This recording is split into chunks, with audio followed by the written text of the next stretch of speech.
However you are and whenever you are, you're listening to Paranormal Now on the Inception Radio Network. I'm your host, Alan B. Smith, and join us as we traverse the cosmic highway of paranormal pit stops and tantalizing turnoffs. I'm very excited, as I expect you would be too, to speak with our guests tonight, Kathleen Marden and Stanton Friedman, to discuss the Roswell UFO incident in just a few minutes. Now, if you're a regular listener to IRN, we have an IRN smartphone app where you can listen to the live stream from home, on the road, or from a greasy diner somewhere off a dusty road. The app also allows you to chat with other listeners, provides show lineups, and other information and tools. If you're just finding us, please like Paranormal Now on Facebook at Paranormal Now Radio, or on Instagram at Paranormal Now. A brief reminder, you can also listen to IRN's 24/7 stream using Live 365, Stitcher Radio, Nobex Radio, TuneIn, iTunes Radio, Streama, Shoutcast, Winamp, WinMedia Player, QuickTime, and also on the IRN Roku channel. And if you have access to a computer or a smartphone, you can call from your landline or cell phone to listen to the free 24 hours, 7 days a week broadcast, which is 401-283-6700. Now, this is a podcast, as I say every week. So although we are broadcast on a regularly scheduled program every Saturday, we are not actually live, so please don't try to call in. And now for your paranormal words of wisdom. Hey guys, it's Eliana. So as a very young woman still just beginning to research this paranormal phenomena, my words of wisdom would be to start with inner knowledge. Get to know yourself and start to hone your intuition so you can use it as a way to help you discern what is the truth. Because along your research, you'll find disinformation or unreliable sources.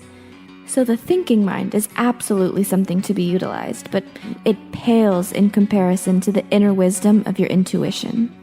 Enjoy this episode of Paranormal Now, and follow us on Instagram at Mind Altering Media.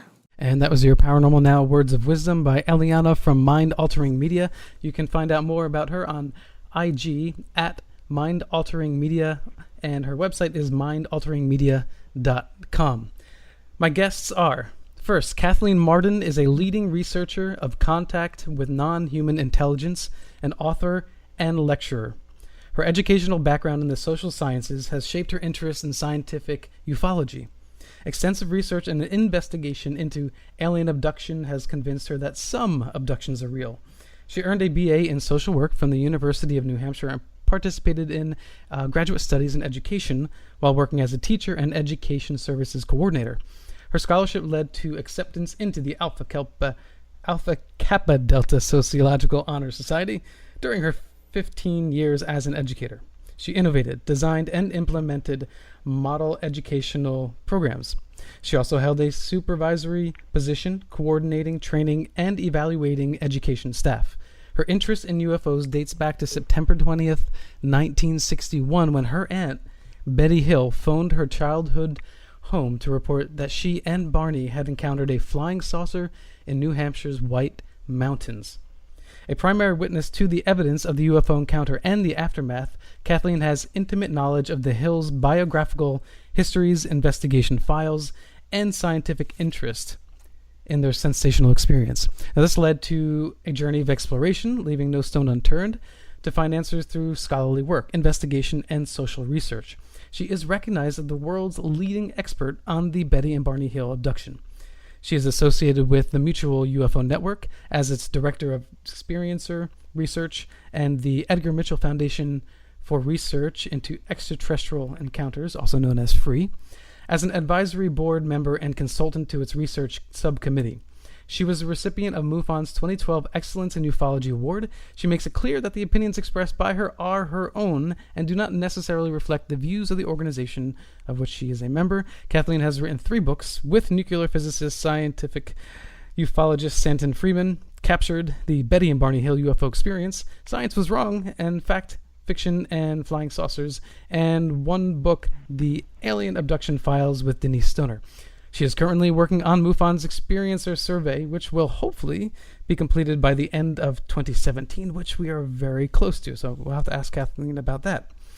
Kathy has given expert testimony on the Discovery, History, H2, National Geographic, and Destination American channels. That's a lot of information right there, and a whole history of valuable research just from Kathleen. Now, our second guest is nuclear physicist lecturer Stanton T. Friedman, who received his BSc and MSc degrees in physics from the University of Chicago in 1955 and 1956. He was employed for 14 years as a nuclear physicist by such companies as GE, GM, Westinghouse, TRW Systems, Aerojet, General Nucleonics, and McDonnell Douglas, working in such highly advanced classified, eventually canceled programs as nuclear aircraft, fission and fusion rockets, and various compact nuclear power plants for space and terrestrial applications.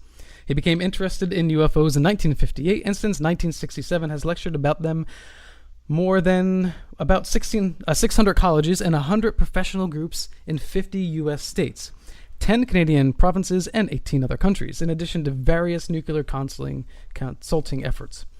He has published more than 90 UFO papers and has appeared on hundreds of radio and TV programs, including on Larry King in 2007 and twice in 2008, and many documentaries. He is the original civilian investigator of the topic we are speaking about tonight, the Roswell incident, and co-authored Crash at Corona, the definitive study of the Roswell incident, which changed the investigative field of ufology forever. Top Secret Magic, his controversial book about the Majestic 12 group, established in 1947 to deal with alien technology, was published in 1996 and went through 6 printings. An expanded new edition was published in 2005. Stan was presented with a Lifetime UFO Achievement Award in Leeds, England in 2002 by UFO Magazine of the UK. He is co-author with Kathleen Marden. We've covered those books, so I will skip this portion. His book, Flying Saucers and Science, was published in June 2008 and is in its 3rd printing. His newest book, also authored by Kathleen Marden, is Science Was Wrong, released in June 2010. And that is not his most recent book, so we'll have to have Stan comment on that. He has provided written testimony to congressional hearings, appeared twice at the UN, and been a pioneer in many aspects of ufology, including Roswell, Majestic 12, the Betty Hill Marjorie Fish star map work, analysis of the Delphos, Kansas physical trace crash, one of the best out there, crashed saucers, flying saucer technology, and challenges to the SETI, silly effort to investigate. I love it. Cultists. He has spoken at more MUFON symposia than anyone else. Stanton T. Friedman is a dual citizen of the USA and Canada.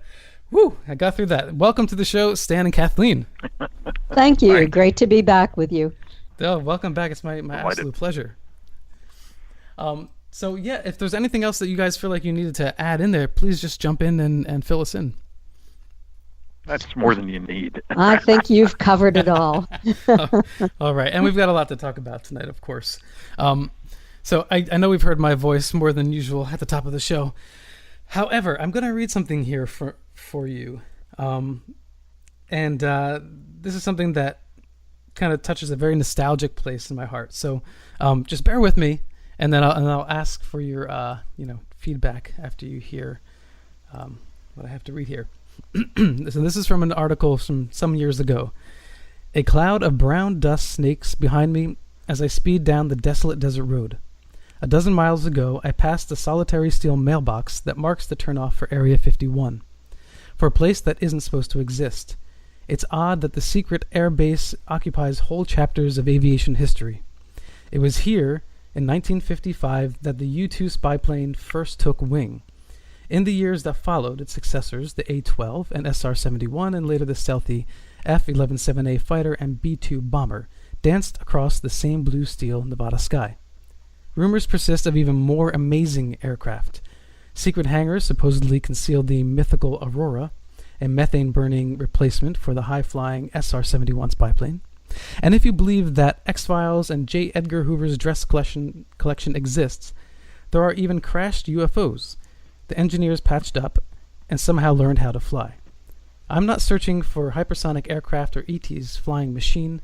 My mission is less lofty. I'm trying to avoid getting arrested. When Popular Mechanics correspondent Abe Dane traveled these roads to research our January 1995 cover story, Flying Saucers Are Real, camouflaged guards driving white Jeep Cherokees dogged his every turn. Now, if I had to ask you guys, could you guess what year that was written?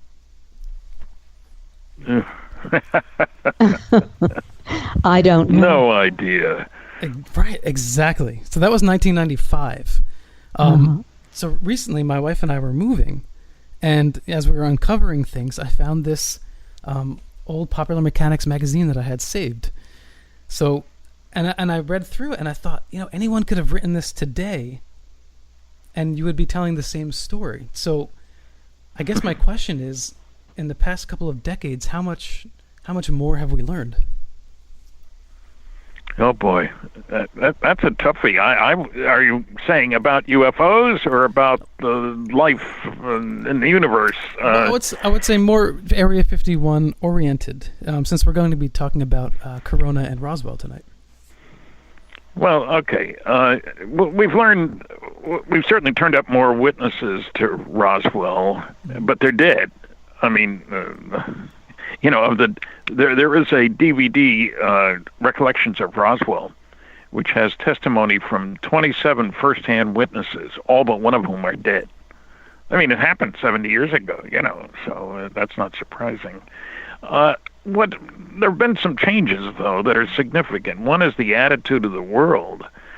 Our attitude, we Earthlings, I'm presuming you're an Earthling, we Earthlings have come to realize that rather than being, here we are on Earth, the king of the planets, and the only planet in the solar system that's got water and oxygen and so forth on the surface, and there's no other solar system around. That was an attitude not too many years ago. Mm-hmm. Today we know that the number that's given by the scientific community is 1.6 planets per star.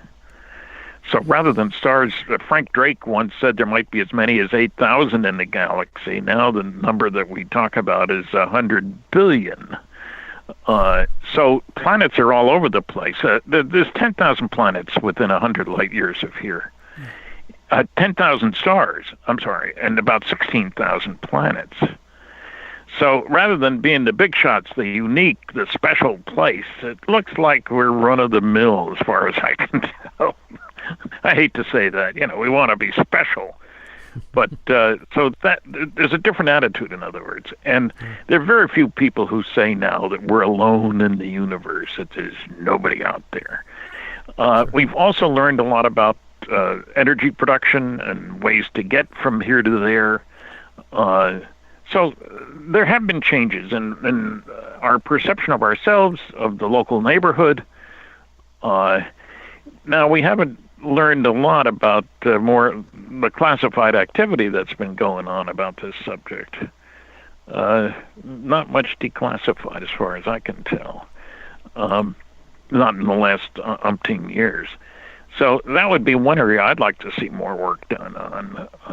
Hey guys, fess up, give us the paperwork. But that would lead to, a push for people on the planet to think that we're all Earthlings and that there are aliens out there. And I guess there's some people who don't want us to think that way. Yeah, and I wonder, more specifically to the article too, as far as advanced technology, because last time we spoke, Stan, you spoke quite a bit about interstellar travel and the feasibility built into physics for that. And in this article, it talks about the Aurora, the B-2, the SR-71. Since then, have we heard of any other more advanced aircraft that really fascinates you? That may have actually not been. Really. No. No, I don't think so. I'm not saying there aren't any out there in secret. Mm-hmm. But to your knowledge, but to my knowledge, there are no new super duper hyper special high performance aircraft out there. And if there are, we're not talking about them. Whether that's to fool the Russians and the Chinese and others, I don't know who are working on their super duper aircraft. I don't know. Yeah. But we have recognized that we're not the big shots in the neighborhood, which is probably a good thing. Although, it's interesting. Within the last 2 months, almost 2 months ago, there was a special issue of Scientific American devoted to life in the universe. And just within the past 2 weeks, Newsweek magazine had a special edition, 100 pages long, loaded with pictures, and it's called Life Beyond Earth, ? The mission to find the answer. Small print says, exploring the universe with researchers, astronomers, eyewitnesses, and more. I don't know, what more do you want? So that's 2 major magazines, and they both do mention UFOs, and not in a nasty, stupid sort of way. You know, they don't talk about those UFO nuts or anything like that. So we're making progress. And both of us wish that they had mentioned our books, but they've mentioned quite a few books and quite a few researchers. So we'll have to catch the next special around, so to speak. Yeah, well, I think you bring up an interesting point, too. Oh, no, go ahead, Stan. No, just that, you know, the times have changed when 2 major publications can take a decent attitude toward UFOs and life. You know, most of the SETI community, the silly effort to investigate community, you know, that I talk about, they ignore UFOs. They don't want to talk about them. Obviously, people say, why? If aliens are visiting here, then who needs to listen with a radio telescope? Right. Maybe you need sign language, you know, for next time you happen to meet an alien. I don't know. So there have been changes, and we're getting there.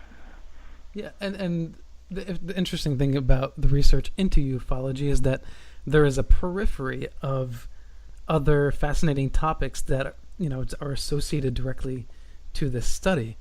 And you know, so I wonder, Kathleen, maybe you want to take this, because I know you've done a lot of work for MUFON and Free in particular, and you know, I've worked with via the airwaves with Dr. Joseph Burks, with Epic Voyages Radio. So we've talked a lot about experiencers and you know, what people have seen as far as, you know, the more fringe reports of extraterrestrial beings. So where I'm leading with this is, you know, what is a UFO nut? I mean, you know, is there a place where you say, okay, this person is crossing a line? Is there a line?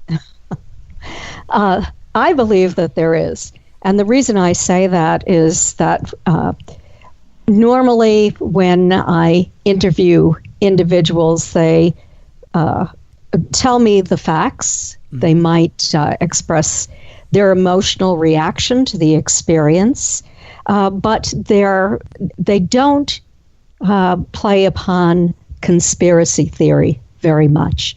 But occasionally I find a witness who is completely absorbed in conspiracy theories, and the information that they're sharing with me is obviously coming off the internet, and they'll even encourage me to start investigating these conspiracy theories. So I consider those individuals to be UFO nuts, and you know, different from your mainstream UFO interested individual or your mainstream witness to UFOs or mainstream contactee or abductee.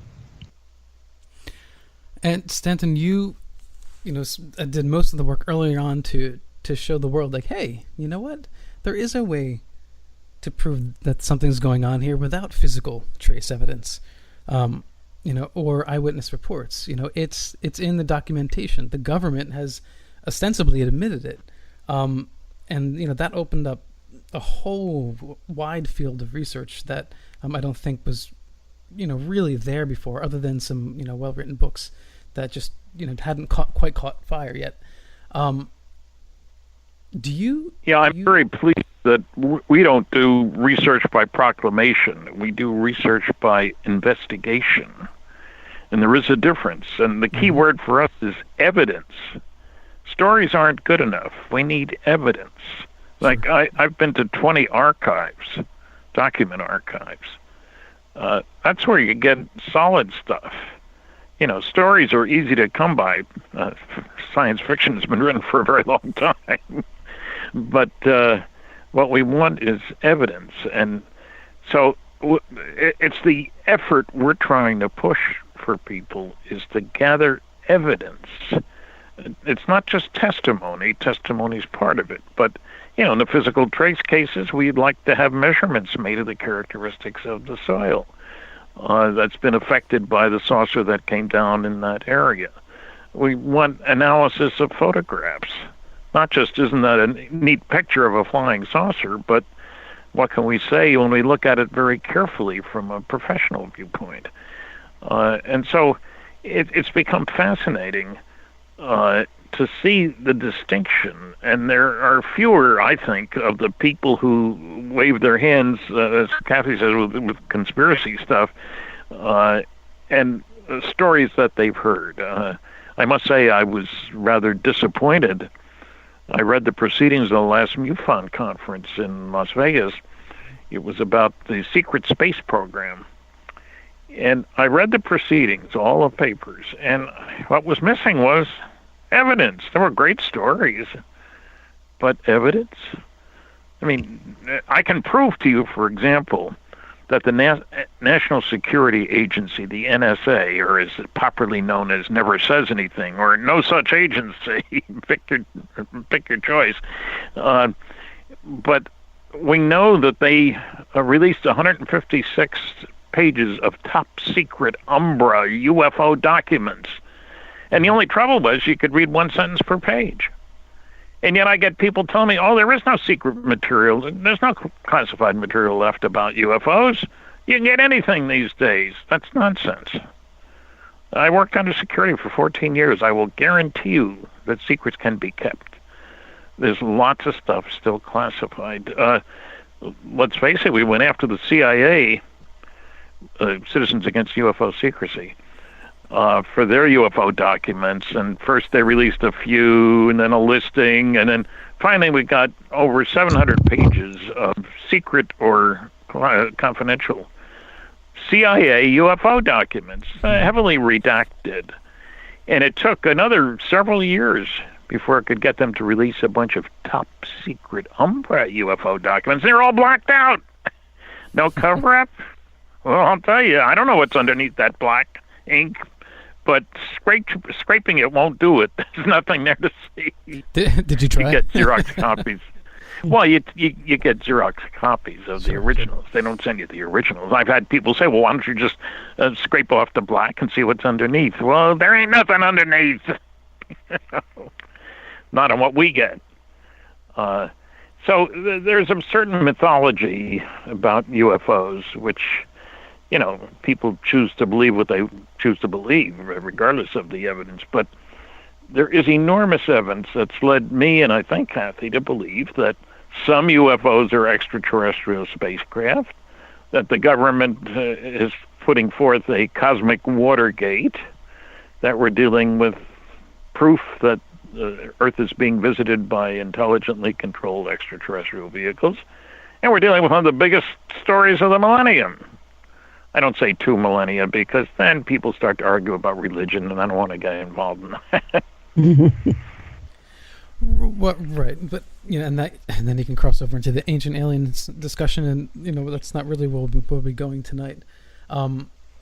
Kathleen, are you very familiar with the Roswell incident? I know it may not necessarily be your main area of focus, but what is your overall sense of what happened there? Was there an actual alien crash?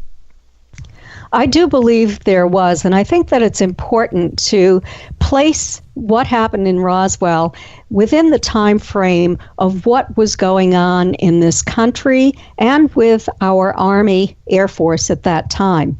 And on June 24th, 1947, just a couple of weeks before the Roswell newspaper reported in its headlines that a flying disc had been recovered near Roswell, Kenneth Arnold up in Washington in the Cascade Mountains was out searching for a downed Marine C-46 transport plane when he saw 9 crescent-shaped discs. One of those discs actually had a double crescent on the back, and they were highly unusual. It was reported in the media. It was even later determined that they were traveling nearly 3 times as fast as any plane in that time frame. There were witnesses on the same day who saw vehicles in the air with similar descriptions, and had reported that as well. The American public became fascinated with this and really showed a lot of interest in what was going on. People were out looking into the sky at night, and more reports were made. But there was a minister who told his congregation that this signaled the end of the earth, and it upset a lot of people. And so not many days after, it was only 6 days later, Brigadier General Roger Ramey, who was the commanding officer at the 8th Air Force in Fort Worth, Texas, the same general who worked on the Roswell crash, had a press conference with his chief intelligence officer and told the public not to worry, that it was not an extraterrestrial craft or crafts that Kenneth Arnold observed, but it was only weather phenomena. So it wasn't long thereafter that Mac Brazel heard a noise at night. And there were a lot of thunderstorms in Roswell at that time of the year, a lot of loud clashing noises. But he said that this was highly unusual, that it was not thunder that he heard. And so the next morning, he and a little boy who was one of his neighbor's sons went out on their horses to explore, to see what that was all about, see if he could find any evidence. And what he saw was a lot of evidence that something had fallen to the ground, and it was scattered over a wide area. There was a gouge in the soil, and there were fragments of this material that had highly unusual properties in an area about 3/4 of a mile long and several hundred feet wide. And he was having a problem because he was tending the sheep out there, and the sheep would not cross that area. So he had to move the sheep around that area. And then he went into a bar. It was called the Wade Bar in nearby Corona, New Mexico. And he had some pieces of that material with him. He had seen weather balloons before. He knew what they looked like. Mm-hmm. But this was highly unusual, had highly unusual properties. Okay, and let's hold it right there. We're at the first break. And we're speaking about highly unusual things. This is Alan B. Smith on the Inception Radio Network. This is Paranormal Now, and we'll be right back. Welcome back to Paranormal Now. This is Alan B. Smith, your host, and tonight I am speaking with Stanton Friedman and Kathleen Marden, and taking us out of the break was Bulletproof by LaRue.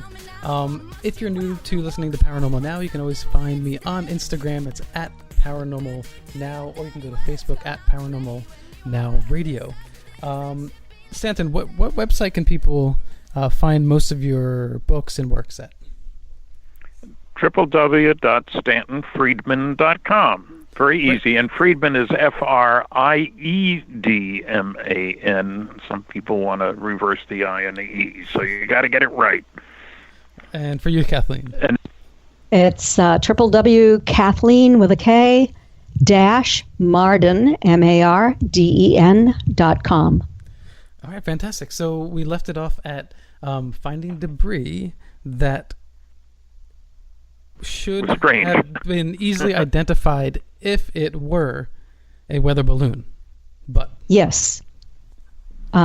Weather balloons fell from the sky frequently in that area. So the people who lived in that area, and especially people like Mac Brazel, who was out working on a ranch, would come across downed weather balloons all the time.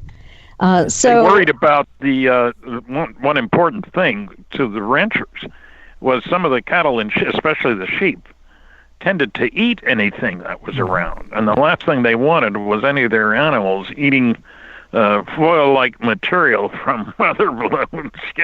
Yes, it was paper-backed too. Right, and I think you make a really good point there, because anybody who is into or is a farmer, a rancher, no matter what their education may be, they have to have a certain amount of keen perception in order to do what they do well. And knowing your environment and knowing the things that could hurt your animals, hurt your crops, things to avoid, I would think you might not get any keener eyes than the likes that we're speaking of here. Certainly more than the usual city guys. Oh, absolutely. I know people here that are afraid to leave the city, so the woods scare them. Okay, I'm sorry, Kathleen. So let's continue on with where you left off there. Yes. So somebody told him that if he could take that wreckage to the Air Force or the Army, actually, base in Roswell, that he would be able to collect a $3,000 reward. So on July 6th, he drove that 75 miles from his place to Roswell, and he got in touch with Jesse Marcel, who was the base intelligence officer, and met with him and showed him the wreckage that he had. And then later that day, he and Jesse Marcel, and also a man by the name of Cavett, who was also a counterintelligence officer at the base, made the trip back to the ranch. And Jesse Marcel was driving his vehicle. Officer Cavett was in an Army vehicle, and Jesse Marcel was in his vehicle, I believe. I'm not positive. Not Jesse Marcel.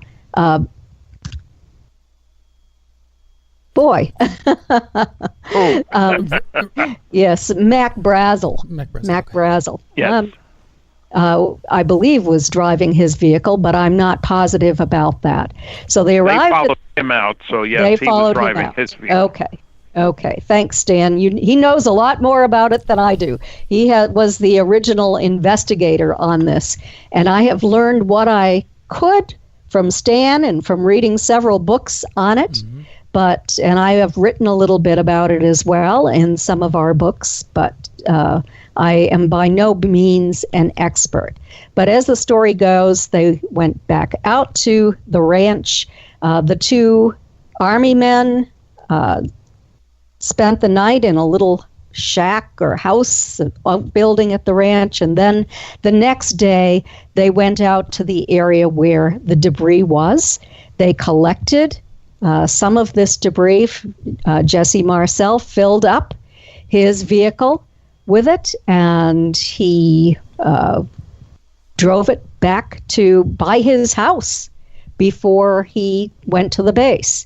And Officer Cavett did the same, but he did not stop at his house.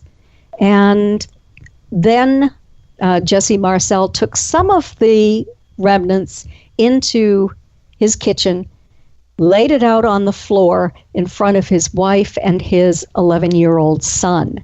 And they had the opportunity to see it too. It was metallic debris with unusual properties, like memory metal, fiber optics. There were I-beam fragments, and also his son later wrote a book about it. He became a medical doctor, a flight surgeon, and he wrote the book called The Roswell Legacy. about his father and about his memories of growing up in that family and what he saw when he was an 11-year-old boy. The story ended up being carried to the radio station. And Stan, would you like to pick up from there? Well, yeah, they made the announcement at the radio station, and the press story went out from the base, and it hit the wire service. It went from Roswell to Albuquerque, and then Albuquerque had access to the news wire, and it went all over the country. Probably as much as anything else because of Kenneth Arnold's sighting 2 weeks before. There were hundreds of sightings in that intervening time frame. Yeah. So suddenly, those were all of things in the sky or near the ground. But suddenly, one crashed. Wow! They didn't know what it was, but it didn't. Jesse had seen crashed airplanes, and there are certain things you expect to find in crashed airplanes. First of all, they make a big hole in the ground, a crater, if you will, when they go in. Second, you find standard stuff, vacuum tubes, little tags saying made in Oshkosh. There's nothing strange about airplane wreckage. Pieces of metal from the parts of the airplane and the equipment that's on board, but there wasn't anything like that. When I talked to Jesse, that was one of the things he stressed. There wasn't anything conventional out there. And he suggested that there must have been a mid-air explosion for two reasons. The wreckage covered such a large area. He had seen crashed aircraft. And second, there was so much of it. And it was so different. So right away, that this wasn't something conventional that gradually they thought, well, maybe it's something weird. It was weird right from the start. And Stan, they didn't have Mylar balloons, those silver foily-type balloons in that time frame, did they? They only had neoprene balloons. So that couldn't possibly be mistaken for memory metal. No, not at all. And also, there was no engines. Oh, go ahead, Stan. There were no engines. If there weren't things that you'd expect to find if it was an airplane, certainly, wings and tail and engines. But with a balloon, where's all this lightweight metal coming from? Balloons. I like one of the pieces of one of the things that shows up is a picture of General Ramey and Colonel Thomas Jefferson Dubose, who was Ramey's assistant, if you will. And they were with the stuff, and Ramey is holding a piece of paper in his hand because they were very good cameras, 4x5 press cameras. You can read some of the words, and it looks like victims of the wreck. And anybody ever hear of a balloon that could be said to have victims of the wreck? That makes no sense at all. So there were tantalizing things. But remember, the military took care of this within 2 days. The first day's headline, Army captures flying saucer on ranch in Roswell region. The next day, General empties Roswell saucer. That was the end of it. Yes. And everybody forgot about it. Yeah, until I got involved, I hate to say how long later, 1978, for goodness sakes. This happened in 1947. And I stumbled across it. I'm not going to say I was looking for stories about crash saucer, not at all. I might as well tell you how it happened. I was in Baton Rouge, Louisiana, giving a lecture at Louisiana State University, and earlier in the day, I was brought by some of the students to the big television station in town. I was supposed to do 3 interviews, and I'd done the first 2, and the third reporter was nowhere to be seen. So the station manager's giving me coffee, he's talking to me, and out of the blue, he says, the guy you ought to talk to is Jesse Marcel. And being the great researcher I am, I said, who's he? Well, his claim to fame, according to the television station guy, was he found wreckage of one of those saucers you're interested in when he was in the military. That got my attention because he was being serious. There was nobody around. He wasn't telling stories or anything like that. And I said, what do you know about him? He lives in Houma. That didn't tell me a darn thing. I didn't know where Houma was. It's one of the major cities in Louisiana. But he's a great guy. We're old ham radio buddies. Wow, what a you ought to talk to him. Jeez. Yeah, just me being curious, I guess. And so the next day, I was busy that day, and things went very well. What encouraged me was things went very well at the lecture that I gave at LSU. The next morning, I was at the airport early. I was going someplace else. And I decided, I'm going to try to call that Jesse Marcel. And, you know, I surprised kids when I said I called information. What do you mean? Didn't you look it up on your computer? I didn't have a computer. This was 1978. You talk to operators, which is nice because they know something about the area you're talking about. Yeah. And I was looking for Jesse Marcel in Houma, wherever it was. And so there was a number for him. I called him. He told me a story. And people say, why did he talk to you? I thought that was all classified. I said, well, his name was in the newspapers. His picture was in many newspapers around the world. Chinese newspapers even had Jesse's picture. And so that got me intrigued. I was very impressed with Jesse, partly because I'm nuclear, and this was the only nuclear, the debunkers always forget to tell you, this was the only group in the world that had nuclear weapons at that time. The first Soviet nuclear weapon wasn't exploded until 1949. This is 1947. And it was exploded, carried by the guys, the 509th at Roswell. So this wasn't just a bunch of guys with nothing better to do but make up stories. They were the first line of offense, if you will, as the Cold War wore on. That's what was our retaliatory place, was Roswell.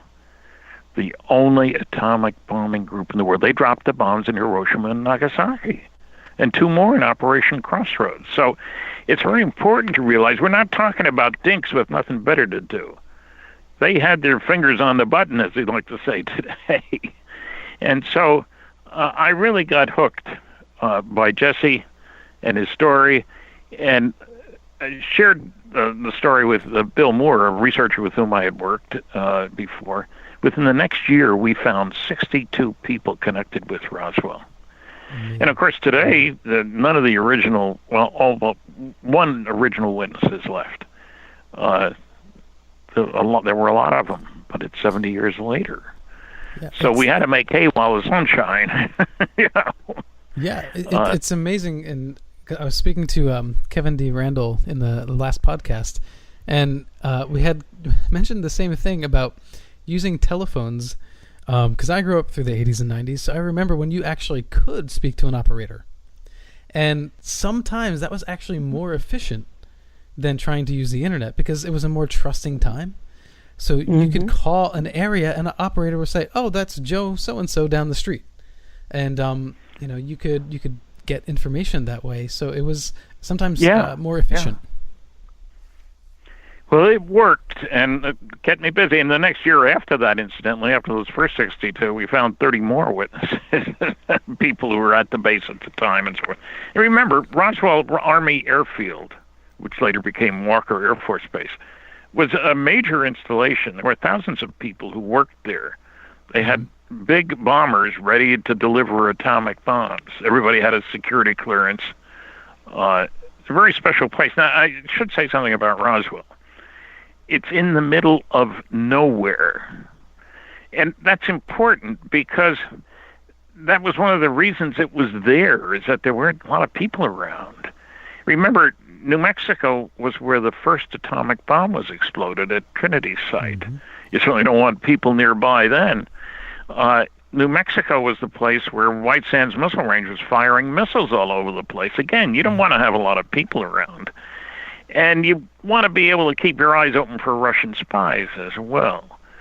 So Roswell is 200 miles from Amarillo, 200 miles from Albuquerque, 200 miles from El Paso. If you're there, it's because you want to be there. And I must say, and we were there at the annual celebration, the Roswell Festival. This past year, over 204,000 people visited the International UFO Museum and Research Center in Roswell. The population of the city is about 50,000. So, it's the major tourist attraction in the whole state. Sure. And what was the population, do you recall, in 1947? 25,000.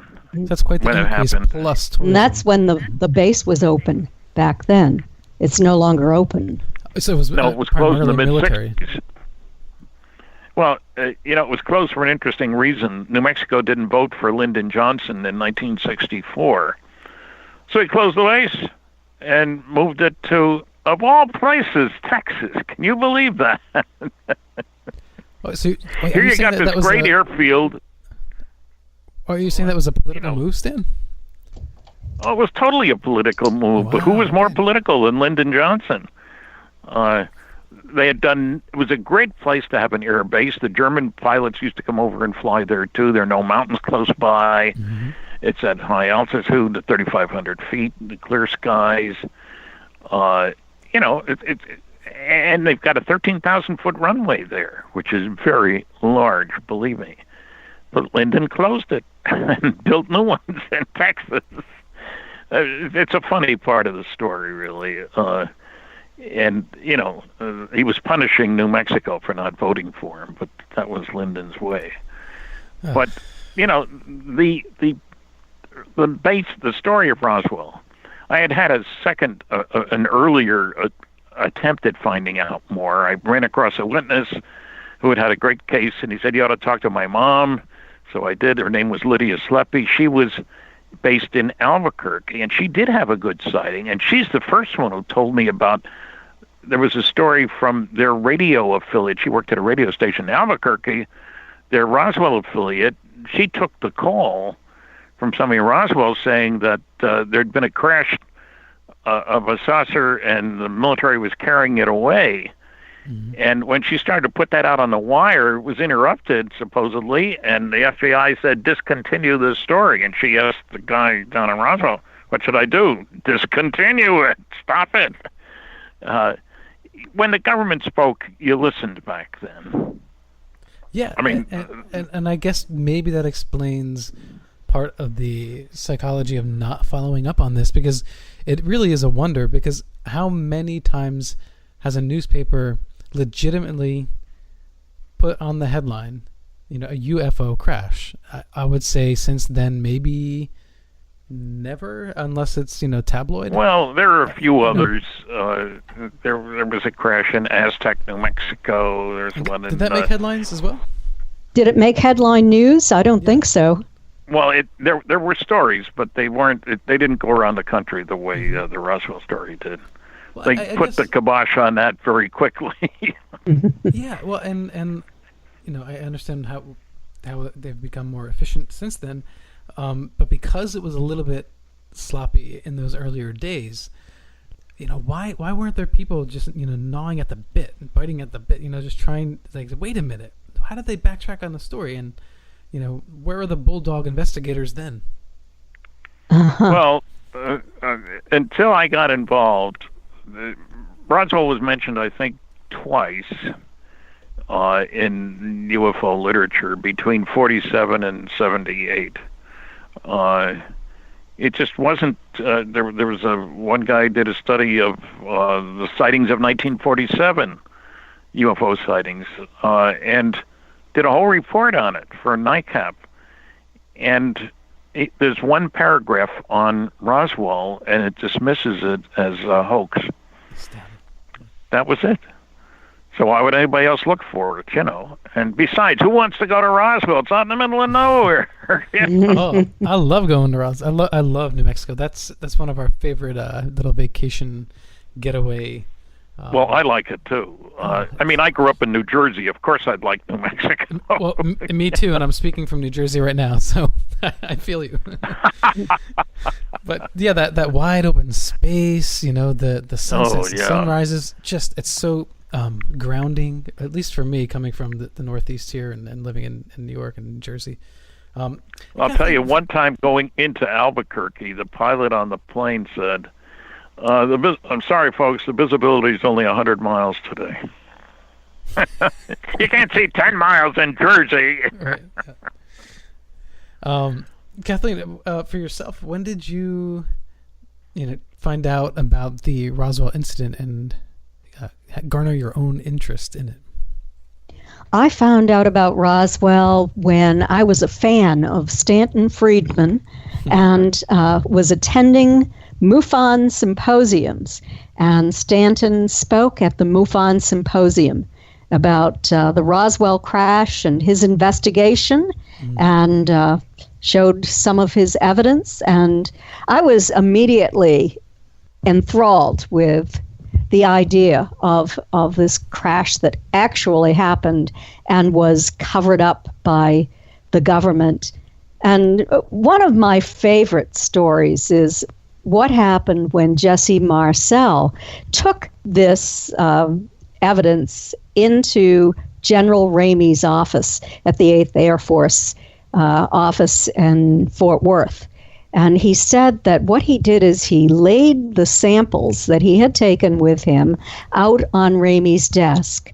And then he was taken up to the map room and asked to point out the location of where the debris was found. And that when he returned to Ramey's office, the debris was missing, and it had been replaced by a fallen weather balloon. And then the photographers came in and took photographs of this weather balloon that was obviously a weather balloon. And that is what they used in the newspaper articles as part of the cover-up. It was pretty insulting to Jesse Marcel to say that a man who had such a high position, lieutenant in the Army Air Force. Major, that's correct. And who was responsible for these nuclear weapons, was not able to identify a common weather balloon. That was, I can't imagine what he must have gone through having to keep his mouth closed. He was ordered. And to follow orders. And to look like an idiot. Just look like an idiot, which he definitely was not. But for the higher cause, right? Yes, for the higher cause. Mm-hmm. Well, and, oftentimes skeptics will use Occam's razor as an argument. There are two explanations for something. The simpler one is usually the better one. And, if I could extrapolate that a little bit further, it seems to me, following this over the past 20-something years, that principle actually works better for the work, Stan, that you've done and other ufologists, because the skeptics are trying so hard to come up with an alternative explanation. I mean, they're really reaching often and, contradicting themselves. Remember, rule number one for debunkers is don't bother me with the facts. My mind's made up. Something that the skeptics tend to do is they tend to use the cover story, the disinformation that is given to the public, as the real story. So, for example, Mac Brazel changed his story between the time he went in and made his first report and then made a second report after he had been detained by the Army for a period of 3 or 4 days. And so they would use that second report, which was he was told that he needed to say, rather than the original truthful report of what happened. So over and over again, the disinformants, and you might call them debunkers, but I say they put the debunk into the story. They don't take it out.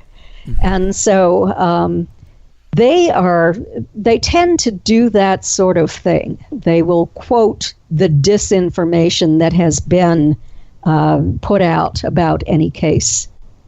Well, it sounds like it's a scapegoat, right? That way you don't even have to make an argument. Right. Yep. I want to ask you this. We only have a few minutes left before the next break. I remember some years ago, Air Force Lieutenant Colonel Richard French had come out and said, "Hey, I know what happened with the UFOs and why they crashed." The first one was hit with an electromagnetic pulse from an experimental Air Force craft. And then the second one, I don't know how that crashed, but the second one was like a rescue craft to go in and rescue the one that crashed. Stan, where do you fall on that? Well, I found it's total baloney. Mm-hmm. Look, I've talked to people who were there at the time. They're dead now, incidentally, so I can't tell you who to talk to, but it's baloney. I talked to people who went out there. I talked to Cavett. I talked to Jesse. I talked to several other people at the base. Remember, again, the people at the base were at the front line of military capability. Roswell was king. They had atomic bombs. Nobody else had them at that time. So they were very concerned about not only keeping their bombs safe, so to speak, mm-hmm. but making sure that no spies got there. Remember, we're not talking about a big city area now. We're talking about a very small town. And they had to be very clear that there were no Russian spies getting through. All right. You know, we're coming up on the second break, Stan, if you can hold it right there. This is Alan B. Smith, host for Paranormal Now on the Inception Radio Network, and we will be right back after this quick break, so hang in there.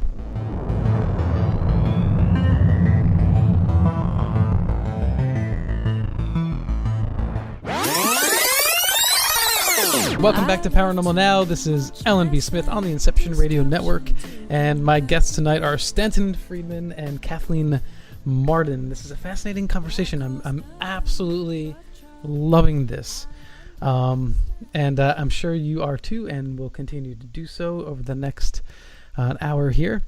And taking us out of the break was White Flag by Dido. It's one of my favorite songs. I don't know, it just puts me in a nice contemplative, reflective state of mind.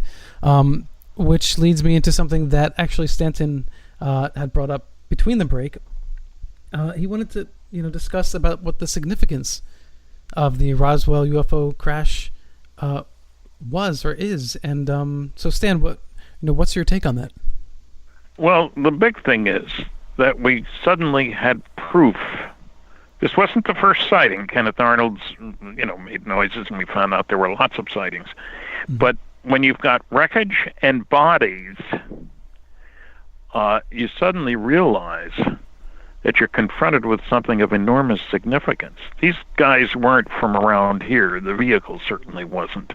We didn't know what they wanted. They're near our nuclear weapons.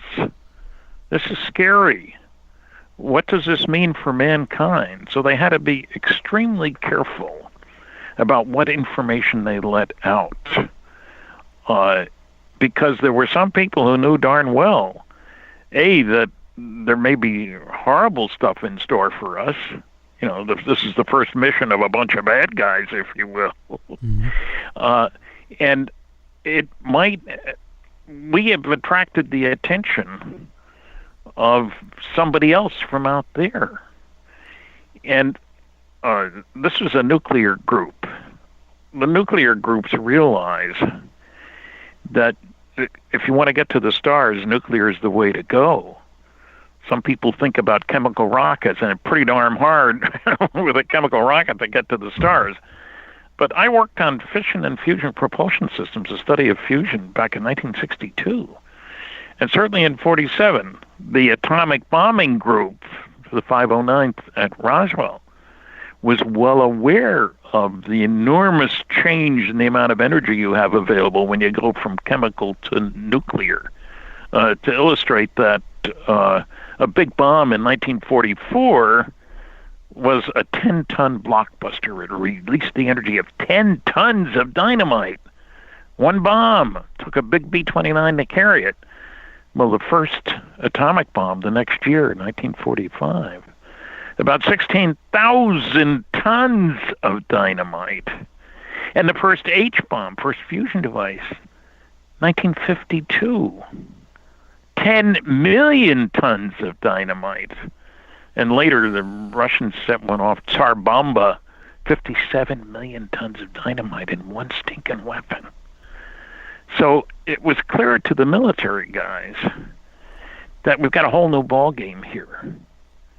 And, you know, we got suckered in a way. People asked the general who headed up the atomic bombing program in 1948, how long before the Russians have their nuclear bomb? And he hemmed and hawed and said, well, they didn't have the industrial development that we had. They'd been damaged by the war, which we hadn't been, and so forth. He said it should take them at least 8 years. And besides, they don't have a means for transporting it. The first atomic bomb from the Russians was the next year, 1949. And they had taken one of our B-29s, which we had left there, damaged.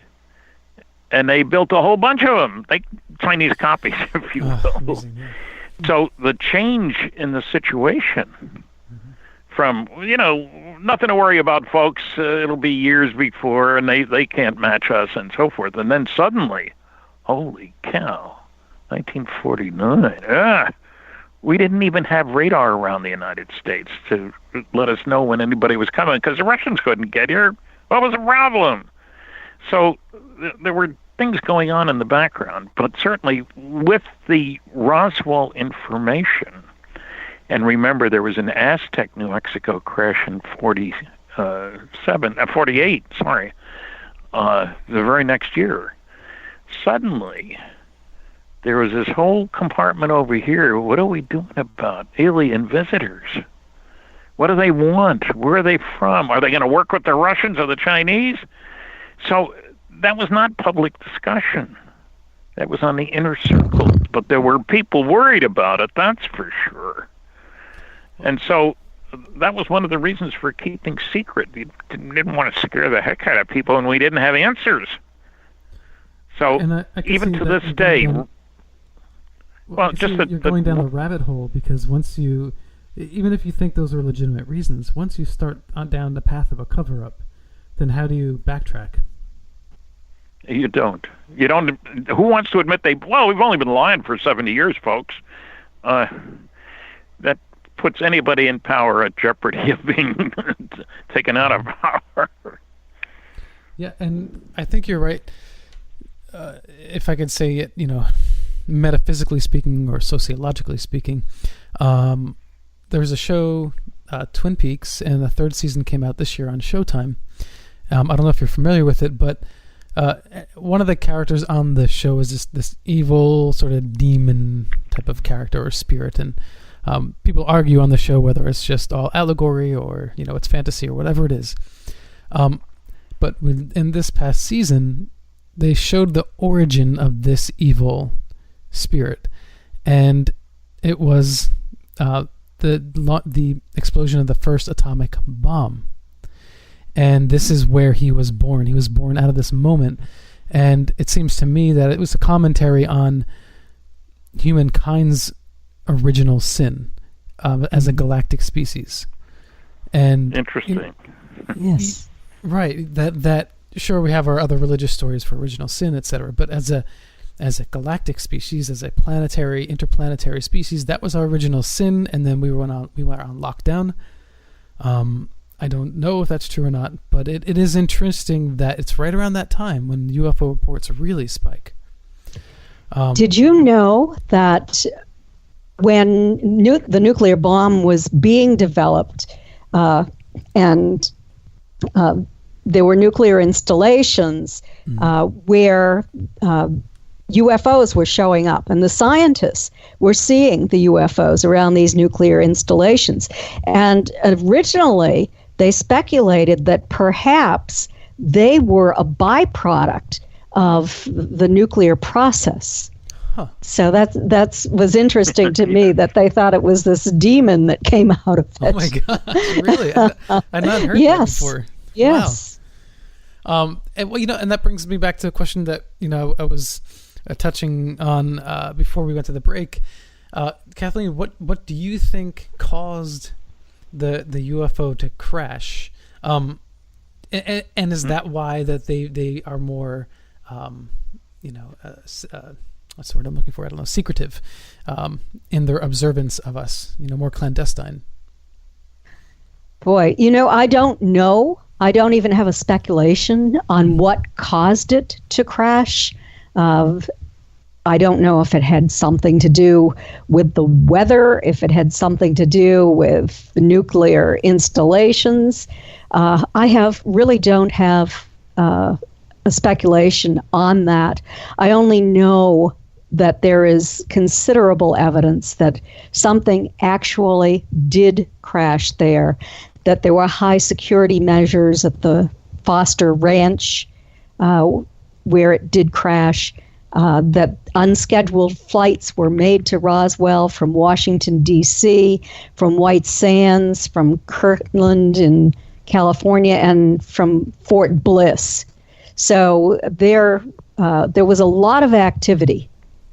And why would all of this activity be taking place in that time frame if nothing had happened? Or, as the government later said, that it was a mogul balloon. Well, a mogul balloon was only a top secret kind of spying balloon. It was made up of 23 neoprene balloons to pick up sonic vibrations in the atmosphere from distant nuclear explosions. 23 neoprene balloons landing on the Foster Ranch would not have drawn all of those officials from all of the different areas that they came in from. I do have a speculation as to why it crashed. Because there was another crash at the same time over in the plains of San Agustin, where the huge radio telescope is these days, in New Mexico. I think there might have been a mid-air collision because one witness described one that crashed on the ground with a crack on the side as if it had been struck by something.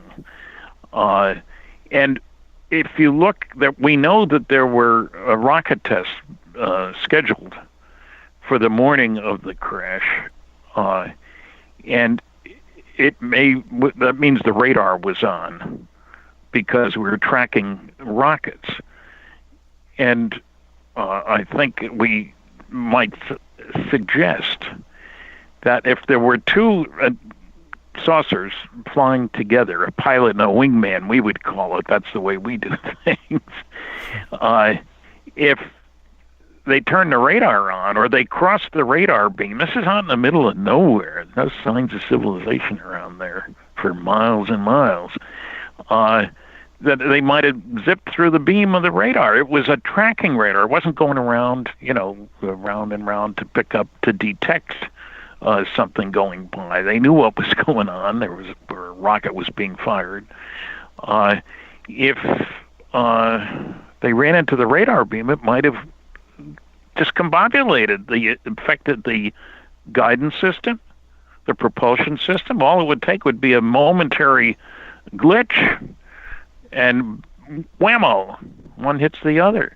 And I asked an Air Force general, if you have a mid-air collision, is the damage usually the same to the two aircraft? And he said no. Usually one makes it and one doesn't. So if we have an explosion, and Jesse Marcel in our first conversation said he thought there had to be a mid-air explosion because there was no crater and because the wreckage was spread out over such a wide area. So if you have a mid-air explosion there, and the other one going the other way over the plains of San Agustin and being picked up, that might explain it. I'm not guaranteeing that, but it seems reasonable under the circumstances there. Well, one explanation. Well, we're talking about, something that seems magical. It seems otherworldly, that it can, come and go from distant star systems. It can perform anti-gravity feats that are seemingly unimaginable. And yet, if they are able to do all these things, then they are relying on physics, and physics are real. And and I'm a physicist, and I don't see anything unreal about this. Look, one of my things that I live by is that technological progress comes from doing things differently in an unpredictable way. I mean, look at our own history. Magellan took 3 years to go around the world. 3 years. His ship did. He didn't make it. Now, the space station goes around 90 minutes. But it isn't a fast sailing boat. It's entirely different, Mm-hmm. So we shouldn't be surprised. Look at a slide rule. I used a slide rule when I started working in industry. It doesn't compare with the computer that's on my desk. Mm-hmm. No comparison whatsoever. Progress comes from doing things differently. So if somebody got started a little bit before we did, what's a million years on their technological development, we would expect them to be able to do things that we can't do. There's no surprise there. Right, and I know it's speculation, but I could imagine that if they were visiting and keeping an eye on us, perhaps they did not know everything about us, and perhaps they were taken a bit by surprise by a directed radio wave. I don't know, but it's certainly not out of the realm of physical possibility if you're using some sort of electromagnetic propulsion system. Well, even if you're not using an electromagnetic propulsion system, radar was new at that time. There wasn't a lot of radar around. So if they zipped around the planet Earth, they might not have noticed any radar, mm-hmm. because there wasn't much of it there. Roswell, in other words, or not Roswell, but White Sands Missile Range, New Mexico, did have radar installations because we were firing missiles. Rockets. We had to keep track of them. And as a matter of fact, one of them went to Mexico. It wasn't supposed to, but went the wrong way. Too bad. But we have to think in terms of New Mexico being a hotbed of military research and development activities. 2 of the 3 nuclear weapons labs in the United States are in New Mexico, Los Alamos and Sandia. And so that's why you worry about spies there. But it also means that it's a place where you can test far out stuff because there aren't many people around. New Mexico is the 5th least densely populated states of all 50. It ranks 5th of population density. Not much in the way of people. Kathleen, I know this is a mite bit off topic, but I am curious. Benny and Barney Hill, did they ever, comment on? I don't know if they were aware to the degree that people are now, but were they aware of the Roswell incident, and did they have any thoughts on the matter? Betty was aware of the Roswell incident. Barney died in 1969 at the age of 46. And so this was before 1978 when Stanton heard about Roswell and began his research. So Barney was not aware of it, but Betty was.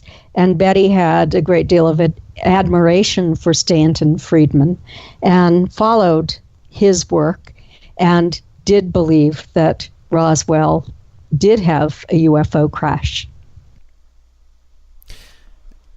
And I know this is again reaching, but did she think that perhaps they're the same beings that abducted them?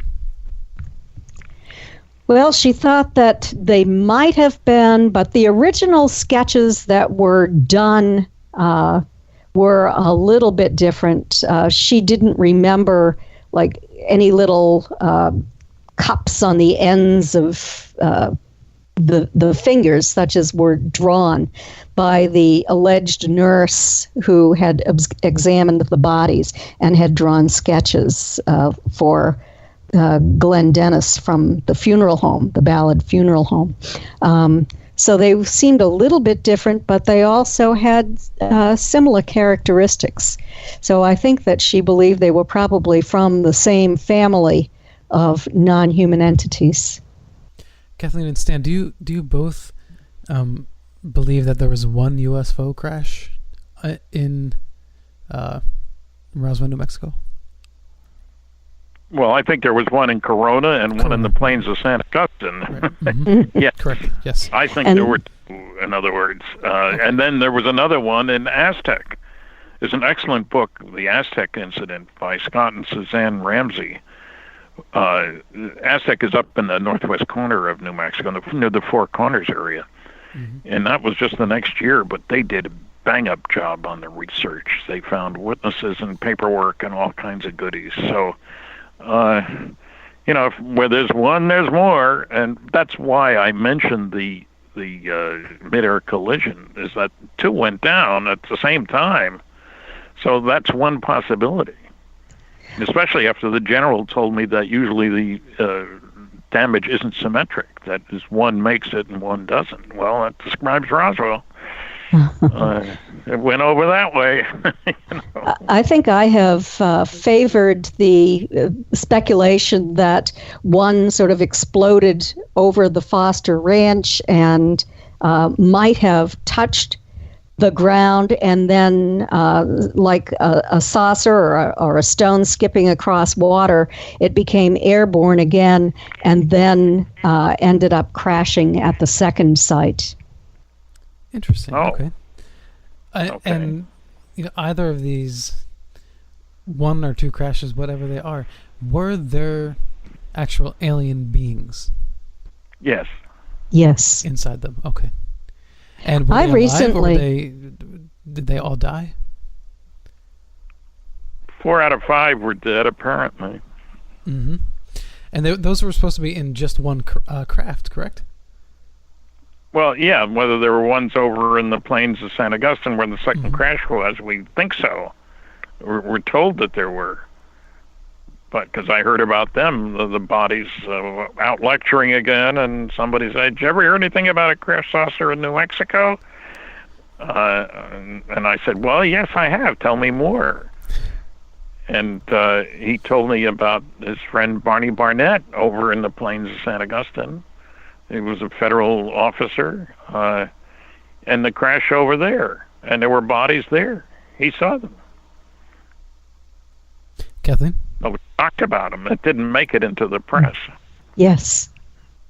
Yeah, and you think how many bodies? Do you agree with Stan's assessment? Oh, yes. I think there were probably about 4 or 5 bodies from what I've heard. And I recently talked to a woman who told me that her grandmother-in-law had worked at the Pentagon and was called to White Sands after the crash and went into a hangar there and saw these small, emaciated white bodies in the hangar. And she said that initially they were trying to identify what they actually were because they had never seen anything like that before. I said to her, "I want to talk to your grandmother-in-law." And she said, unfortunately, she had passed away. So that's just another story. I've heard many of people who claim to have been eyewitnesses to not only the crash, but the bodies. Stan? I should stress that people who had security clearances and so forth at that time took their security oaths very seriously because they knew the penalty for speaking out of turn was very severe. It could be death. It could be life imprisonment, loss of all future benefits, and veterans worry about that sort of thing. People took security very seriously back then. And they knew about the Russian spies during the war. And so it wasn't an unrealistic thought that somebody's trying to figure out what we're doing here if we're at the peak of technological advancement.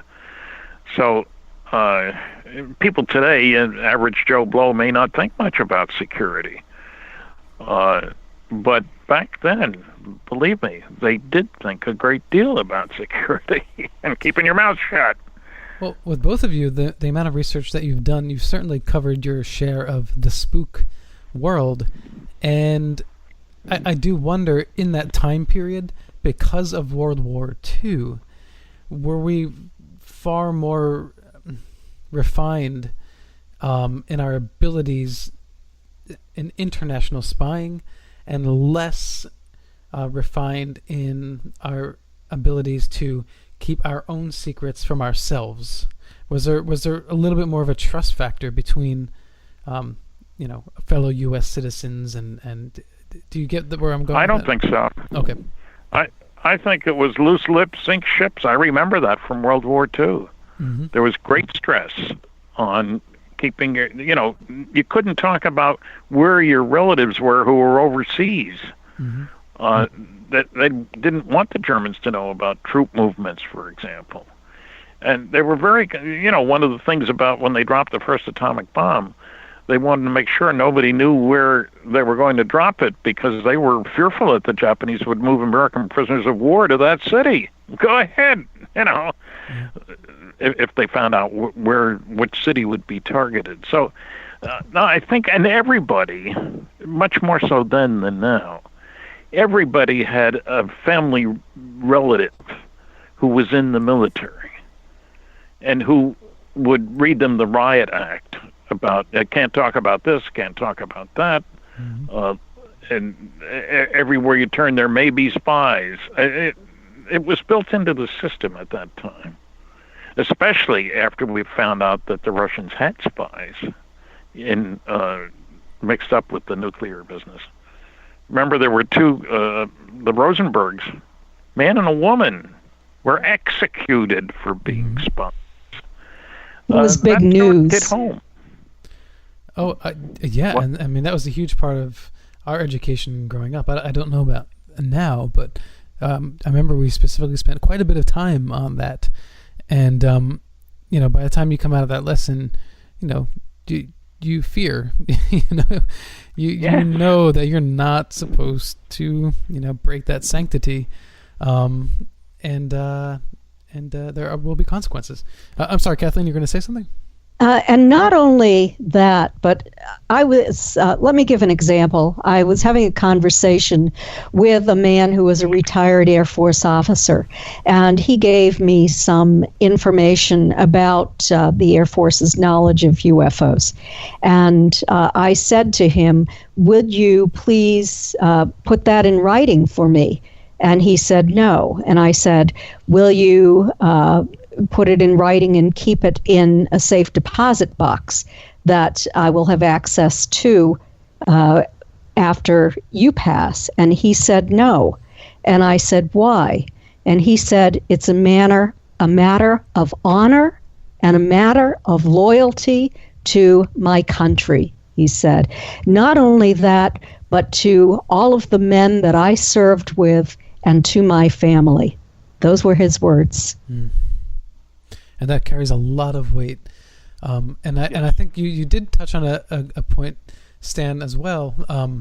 Someone in my family who's in the military had posted something on Facebook about this. It was an article, and I think it was a very good point that in the military that we have now, the people who serve, a large portion of that are part of a military family continuum.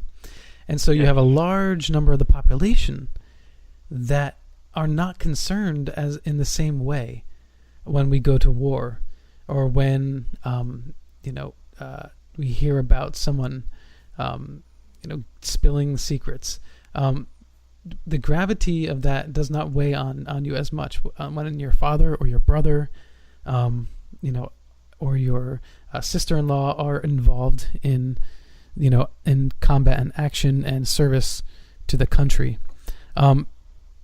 So I do wonder, how much of a clamp can they keep down on this until we get another Snowden who blows it open, or is it impossible? We'll pick it up when we get back after this last break. This is Alan B. Smith on the Inception Radio Network. I'm talking with Stanton Friedman and Kathleen Marden. Hang in there. We'll be right back.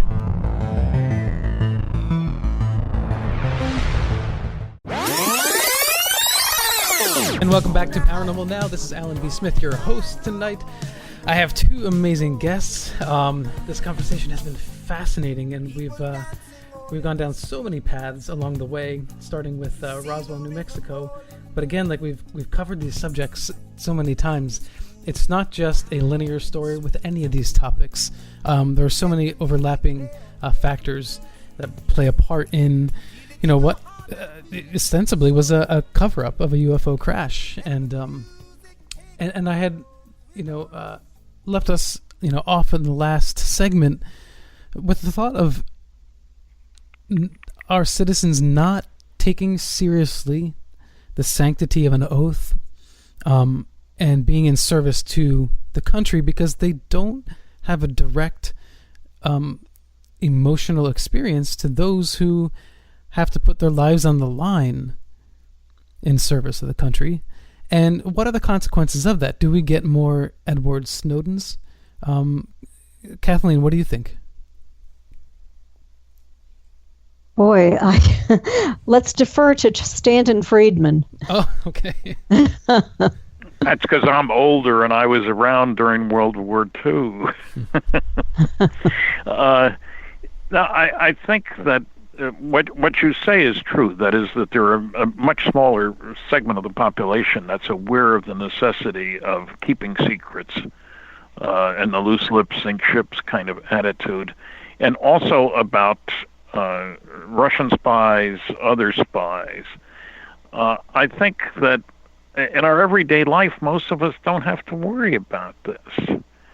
And we aren't spending the huge amounts of money on developing new classified technology, which leads to keeping secrets, all over the place. So I think that we pay much less attention to it now. But I think the government is very concerned because they know that there are Russian spies and Chinese spies.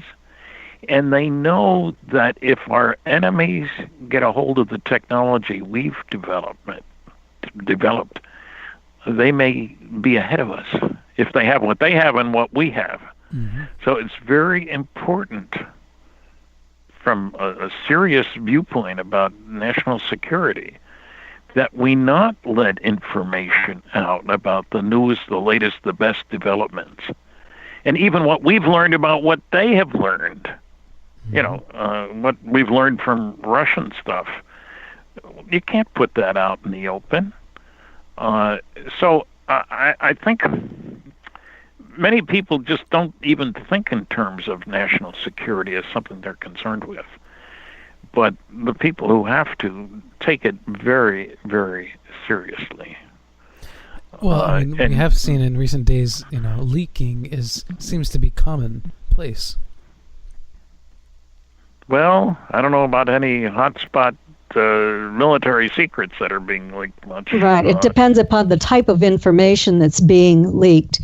And as I'm thinking about this, back in that time frame of the Roswell crash in the late 40s, the early 50s, I think that people had a different attitude. There was a lot of loyalty toward the country, and it was my country, right or wrong. And then since then, we have had a lot of problems in the federal government where, for example, Richard Nixon with Watergate. And I think that it was very disappointing to the public because we were beginning to perceive our government in a different light. We had the Vietnam War, and we knew about all of the illegal and unethical activities that our government was, and particularly the President of the United States, was perpetrating to keep that war going when it shouldn't have been. And I even learned that Ho Chi Minh had originally wanted to establish a democracy in Vietnam. And the letter was given to the CIA. The CIA never delivered it to President Eisenhower. So that sort of thing took place. There is a lot of disappointment, I think, in our government and unethical behavior in our government. And I don't know that we were aware of that sort of thing back in the 1940s when Stanton was a 16-year-old boy at least, and I was just being born. So What about and it, I Stan? was working on being born. Well, I think what Kathy says is true. There is an entirely different sociological realm, so to speak, at the time. I remember people working in war industries, and remember, the Second World War taught us a lot of lessons. One of them was there was rationing. You didn't have access to butter and all kinds of other things, meat, only certain days, and so forth and so on. This was all, but we had to have an attitude that we were all in this together. That was the thing about rationing. It didn't matter who you were, how much money you had. There were certain rules, things that you had to keep track of. And certainly, the keeping secrets was a part of that story, and everybody knew that. I've had people tell me that surely those guys, Roswell or whatever, would have told their wives what they were doing. I wrote a book about Operation Majestic 12, 12 people keeping incredible secrets. And I'd never told my wife anything classified. I wouldn't think of doing that, strong penalties. But I recognize that it would be stupid to do that. You don't know where the spies are, and you don't know where your wife is going to say what to whom, under what circumstances. So it gets pounded into you. I was made a courier to carry my own classified slides because they weren't ready in time for the regular courier. I was giving a classified lecture on radiation shielding for nuclear airplanes. But anyway, and they made me a courier, and they sat me down, and I was so glad to get rid of those slides. I mean, they stressed if the plane crashes, they wanted my itinerary. If the plane crashes, we don't care about you, but we want to recover this classified material, so we need your detailed itinerary. And the stuff doesn't go in the trunk of your car, the slides. No, they got to be with you on your person. And I was so glad to get rid of that stuff, because they really make it sound like somebody's paying attention, and you better do the job properly or you're in deep trouble. Mm-hmm. Look, if you left something classified out on your desk in a classified facility, guards at the door, no access to anybody from the outside, if you left a classified report out on your desk, the guards went around every night, and you get a call at 10:30 or 11 at night. You left some classified material. You come in and inventory all your documents now. Wow. You really didn't want that to happen. More than once. Once was too many times, but after that, you were very, very conscious of keeping secrets. I think we were sort of leaning towards this before, that the military, it seems to be very good at keeping secrets. And so, Kathleen, I mean, I guess that's probably where you stand, right? I mean, if there was any other incident, a UFO sighting or crash or what have you, even today, if the military steps in and takes control, then I'm assuming you believe that, there will be no loose lips, right? Or likely not. Yeah. That is correct. Yes, I don't think that there will be. It would be classified above top secret code word, and those kinds of secrets are not released to the public. And you loosely lip sync ships, and you're not going to talk about that kind of thing. The consequences on the American public could be devastating, with a great deal of distress caused to individuals without any preparation for what had occurred. Yeah, why do you think that people did eventually come out and speak about Roswell, New Mexico, and the crash of Corona? Well, I told you how I got the story. There were articles in the paper on the day when the recovery was made, and then a day later the cover-up ensued. But why would people come out and why would they come out and even later and speak about it if they were told not to? Well, they were only referred. Well, look, it was 40 years later, and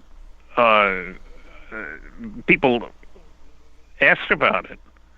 But we were assiduous in trying to track down people. One of the big things was, for example, that Walter Haut, who was the base public information officer in a World War II bombardier, incidentally, 20 missions over Japan, he had a base yearbook. So when I discovered him, I was lucky. I called the newspaper and found out that he worked there. I didn't expect that at all. I was looking for anybody who could tell me anything about him. He works here. What? His wife works here. He didn't work there. His wife did. But that's how I found him. I was very, very lucky. But you really, people were conscientious. And what they told me initially, what I heard, was stuff that I found later in old newspapers. There were articles, and some reporters were assiduous in tracking things down. But I think they thought, if Joe talked, I guess I can. Or, it's so long ago, it can't possibly be still secret. And we don't have any technological information from back then that's worth anything today anyway, and so forth and so on. Also, Kathy hit it before. Our attitude toward the government had changed. I think back in the 1970s, too, Stan, there was a lot in the news about UFOs. And on television, it was a time when the Travis Walton case, for example, had made big news nationwide, maybe worldwide. We had the famous Charlie Hickson and Calvin Parker case. Yes. There were some big cases of alien abduction in that time frame. And so it wasn't so important to hide this little crash saucer incident that occurred many, many years before that, given the idea that people were actually being taken aboard craft. Yeah, there hadn't been any abductions that we knew about back in the early days, 40s and 50s. And, we didn't know about them. There were people abducted, but they weren't going to speak out. Fear of ridicule was the thing. Yeah, it does seem to me that even in recent years, those who have come out and shared their stories, whatever they may be, UFO related, it's post active duty and post reserves, and I feel like as long as they're actually working for the government, they don't come out and say anything. So, and in some sense, are still honoring in that oath. But I think. Yeah, you make a really good point. People have lost a lot of trust. And if they think that their higher duty is to the Constitution and to the Republic itself, then maybe they will come out and say something. I want to ask you a very, again, nostalgic question. The sightings. Remember the show Sightings? That was a long time ago, wasn't it? That was the 90s. Do you feel like that show actually had an impact on public perception of this ufological enterprise? I think anything that was on the tube did. I think the wider the discussion, the more people who say, well, I saw one of those when I was in. It stimulates discussion and release of information, personal experiences, as opposed to being part of a team that was examining the characteristics of UFO wreckage. That's another story. Mm-hmm. We don't get many of those reports, But having seen UFOs, having helped recover wreckage, whatever, that's a little different. You're just telling about an experience. You don't have the pieces, you don't have the characteristics, you don't have what they're made out of, what their capabilities are, all that sort of stuff.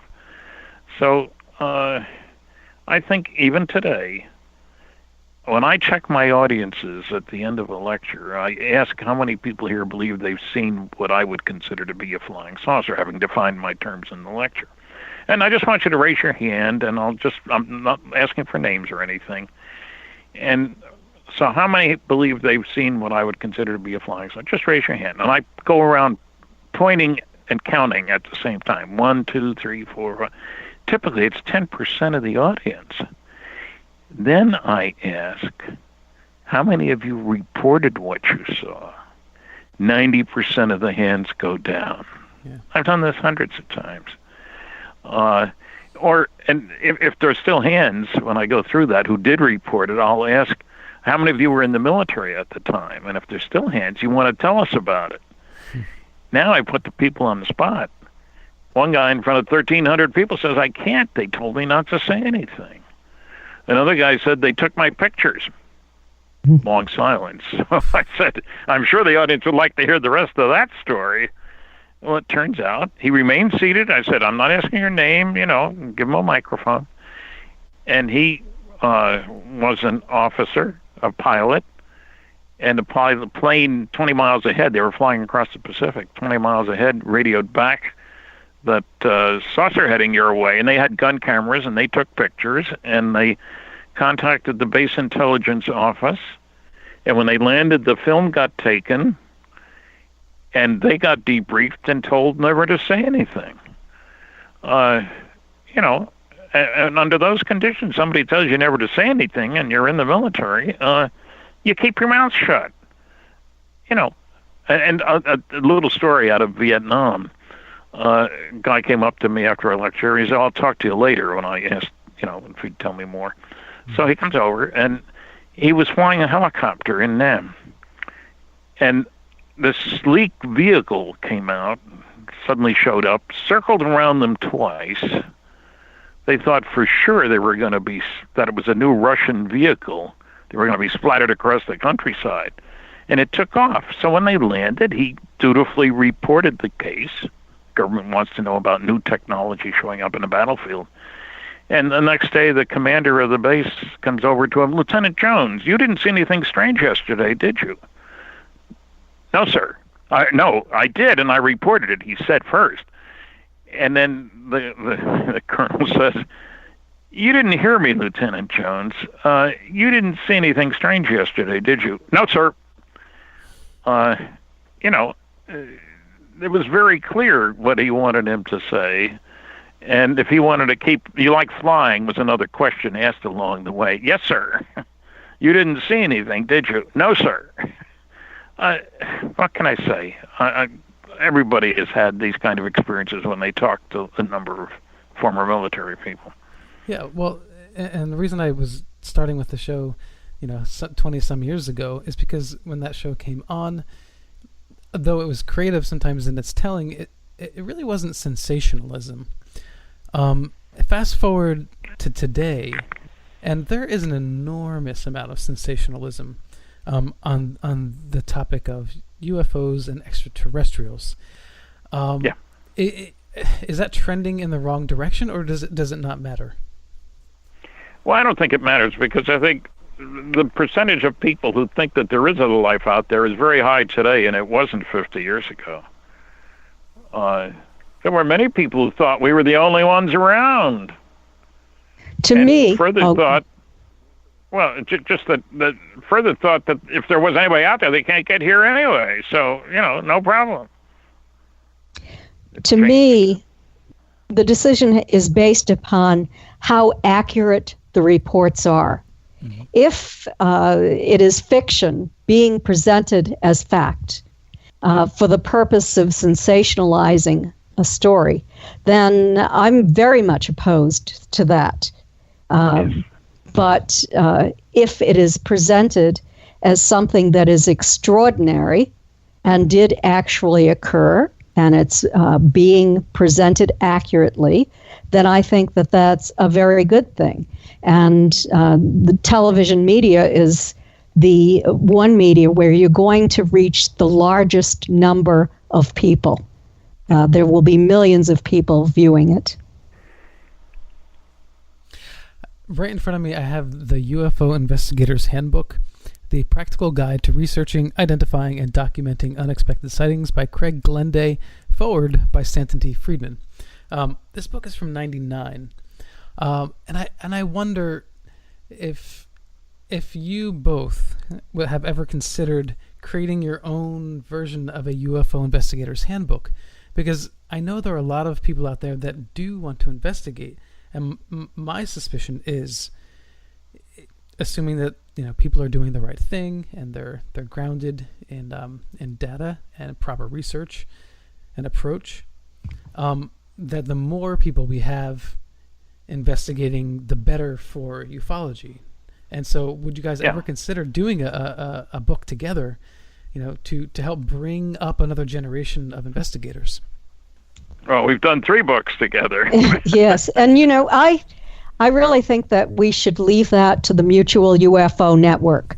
They have a very, very good training program for field investigators. They have a very well-written field investigators manual, which is a handbook.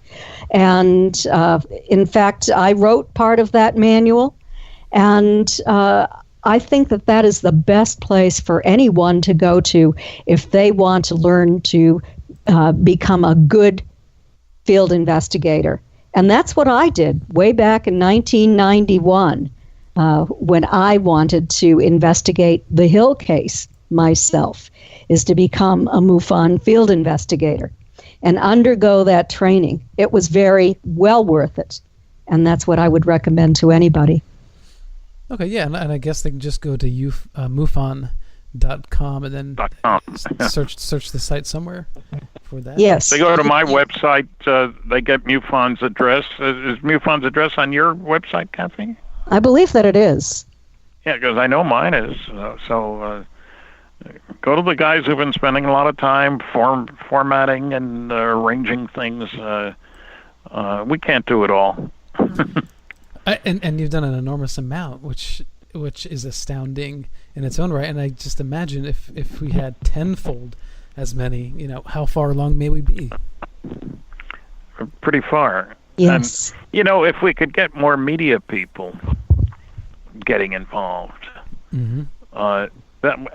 Incidentally, there's something that's happened very recently. Popular Science put out a whole issue, not Popular Science, the Scientific American, much higher level, put out a whole issue on looking for extraterrestrial life.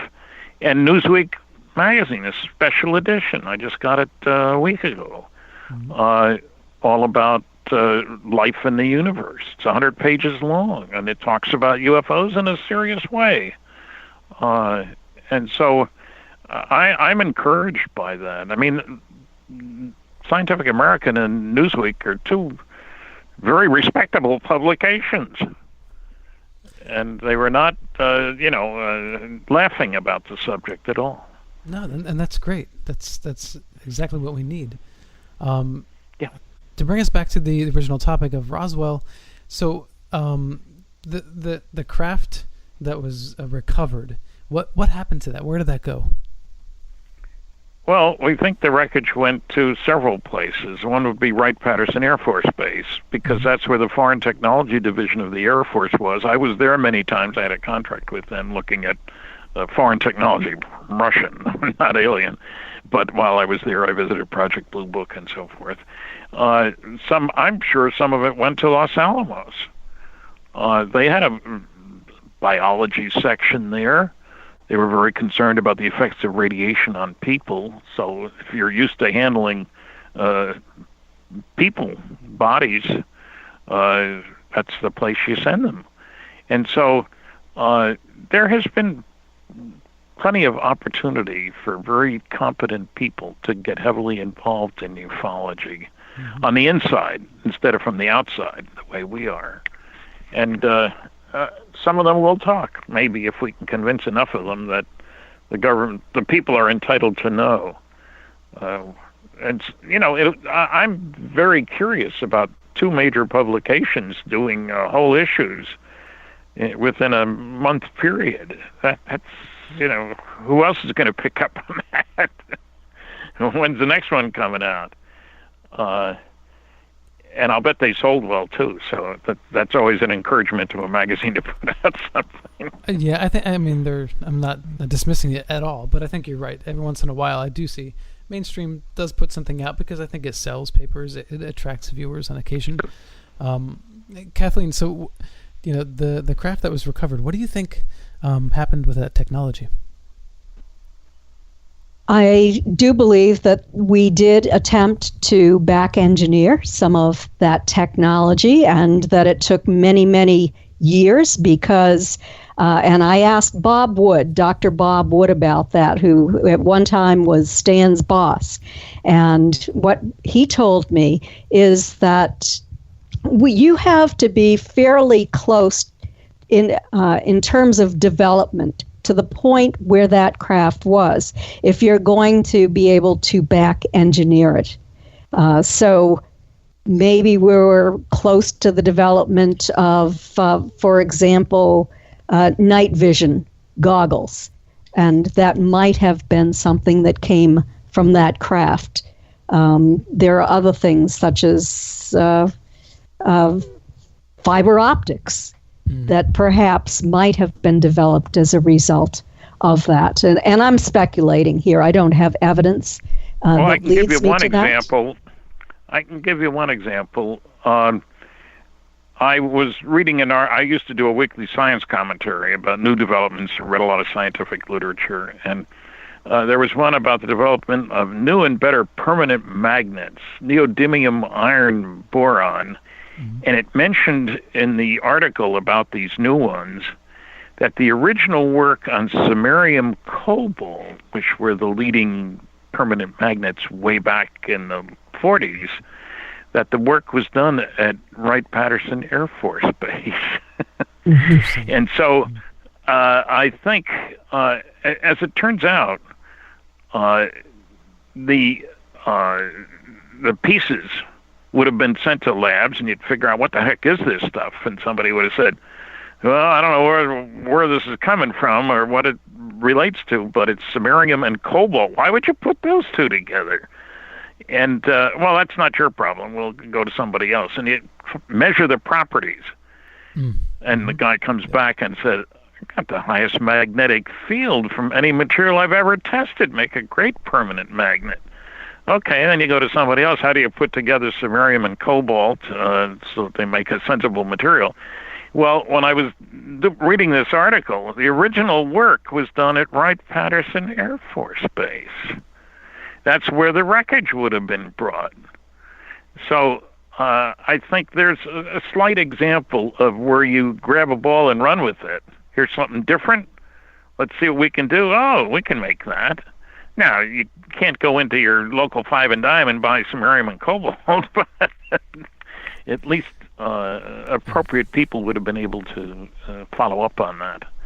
And I think, so you can call that back engineering if you want, but look, during World War II, if a German airplane crashed in England, we looked at the wreckage to see what we could learn about the materials that were used, stuff like that, if it hadn't been all destroyed by an explosion or something. It's standard practice. If an English plane crashed in Germany, let's look at the pieces. What are they doing that we aren't doing? This has been standard practice for a very long time. Make better spears, because we got the enemy one. Look what they did. So there's nothing surprising about that. And there are people who specialize in back engineering. So, Kathleen, you do believe then that there was a UFO recovered and that there were alien beings recovered. And Stanton, you agree, correct? Yes. And this all originated from Roswell, New Mexico, the Corona crash. Yeah, that was the earliest one, I think. And then came Aztec, and then came a place in Pennsylvania, and then came one in the northern part of, Washington State. There have been several crashes. But let's face it, it's perfectly clear if you can grab a hold of an advanced piece of technology, then maybe you can learn something that we don't yet know. Yeah, but that doesn't mean you can build another one. It doesn't mean you can build another. Look, you give the smartest people on the planet a digital wristwatch, $25 watch today, back in 1934. They'd have known it was a watch, keeps time. They could see there's a battery there if you look carefully. Exactly. Could they have duplicated the watch? No chance. Or even the chip. Not at all. We didn't have the capability of doing it then. Yeah. That's a good point. So somebody can give you great stuff. Mm-hmm. What? That was a good point. Even if you knew what it was, you could recognize what its use is. It does not mean that you can grapple with its advanced technologies. That's it for the show. This went by so fast. Thank you so much, Stanton and Kathleen, for joining me. I really do appreciate it. Oh, thanks for having us. Yes. Yeah, absolutely. Great. So if you want to find out more about Stanton, go to stantonfriedman.com. That's spelled F-R-I-E-D, stantonfriedman.com. And Kathleen Marden is kathleen-marden.com. If you love ufology, then you have to check out all of their many books that they've worked on. Between the two of them, we have all a great deal to be thankful for. I know I am. And I'm also grateful to be part of this podcast on the Inception Radio Network. And that's it. Thank you again. This is Alan B. Smith. I want to thank Joe Champion, Bob Tarmac, and MJ Lucas. And until the next time, live in the mystery. Be well, everyone. Thanks much. Thank you. Good night.